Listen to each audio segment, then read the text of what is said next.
behind me, and I don't know where he's at, but I just see a flash, a white jersey flash, and I know he's coming down to do bad things to whoever has the ball. So it's fun having him out there. He's going to be on every tackle. Wherever the ball is at, and I mean he just makes plays. He's a playmaker. I think that's why Coach Parker loves him. I might have to keep my job so they don't put him at Mike Backer. Jay, Torrey was just talking about how you guys take a lot of pride in winning with defense and special teams. 6 points, and how does that feel? Yeah, like a defensive dream. I mean that's all we can do. We went out there and we competed the full game, and we rough start at the beginning of the third quarter, but I felt like we did a great job settling back down, getting off the field. I mean, anytime you can give up 6 points to a good team like that, good running back, good offensive line. I mean, they had to spread offense. That's the first time we really saw that out of Wisconsin. I'm just really proud of our guys. Were you surprised they threw so much early in the game, Braylon Allen? And also, could you talk about that 4th and 1 stop you had on their first drive? Yeah, definitely. Well, we knew the head coach coming from Cincinnati, and we knew what he did at Cincinnati and his their offensive coordinator. Nick Jackson played that OC at North Carolina for a couple of times, so we understood that the mindset was different. Now, personnel-wise, they still had those big dudes up front, still had their big backs. So, we were kind of prepared for both worlds, and we felt like they were dangerous in both, so we wanted to be prepared.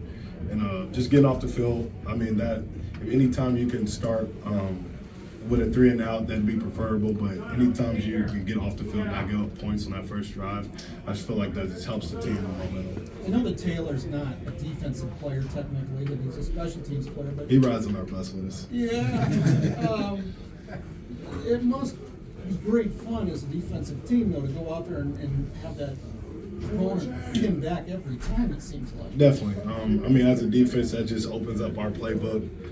You guys know Coach Parker is going to be extremely aggressive when we're down there, and I would rather blitz than do anything else. So anytime we can get out there and the ball's on the 9, knowing that they got to march 90 yards and score on us, that just gives us confidence. First time holding an opponent to single digits this year. Do you feel like this was the defense's best performance of the season so far? Defensively, yes. Me personally, no. I had a couple plays I wanted back, obviously. But the way Castro was playing, the way our communication was, the way the D-line handled the run game, I feel like the defense, we did a great job just staying in and competing. And that's really all we try to do. That's what Iowa defense is about. Just keep fighting to the end of the game.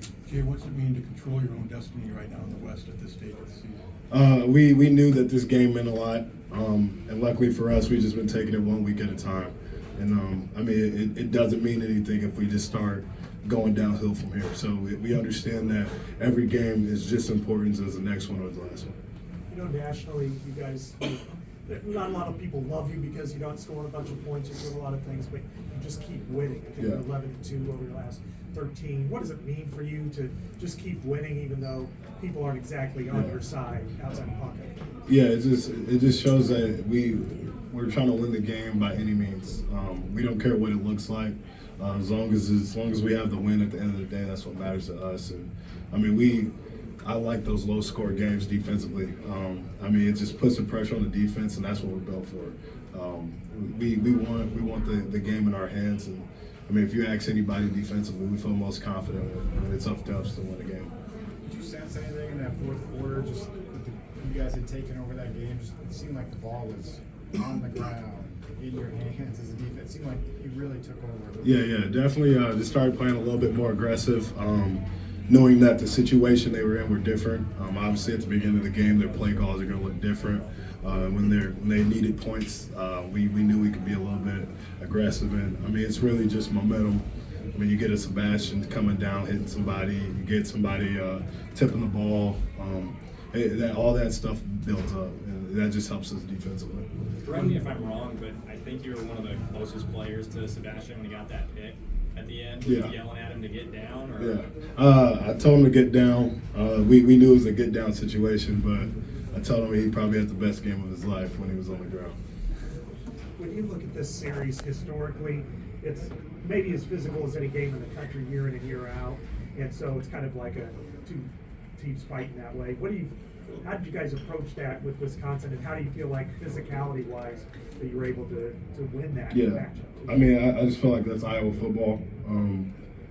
If you know anything about Coach Ferentz, it's we're gonna run the ball and we're gonna know how to play the run. So, I mean, all we do off season is run block, shed blocks, and it's a physical off season for us.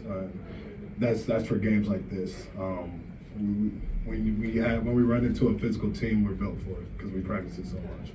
It was a lot different 2 years ago when you were here. How does it feel to now be here playing jump around in your locker room? Yeah, we got a lot of young guys like like Nick doesn't really understand how big this is, but we got some young guys who weren't in the locker room when I was here last time. I mean, I remember that feeling, just watching Campbell and Benson compete, just a real gritty game defensively. To now on the field to have this feeling, just really happy for the guys.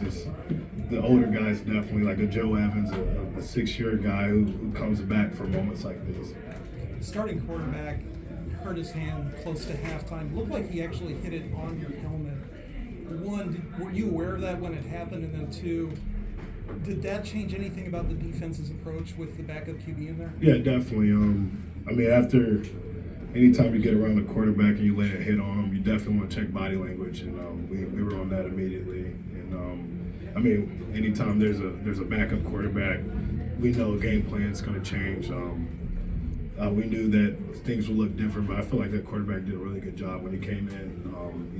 He was checking a lot of stuff because we were sending a lot of pressure. So hats off to him. I think he did a really good job, actually.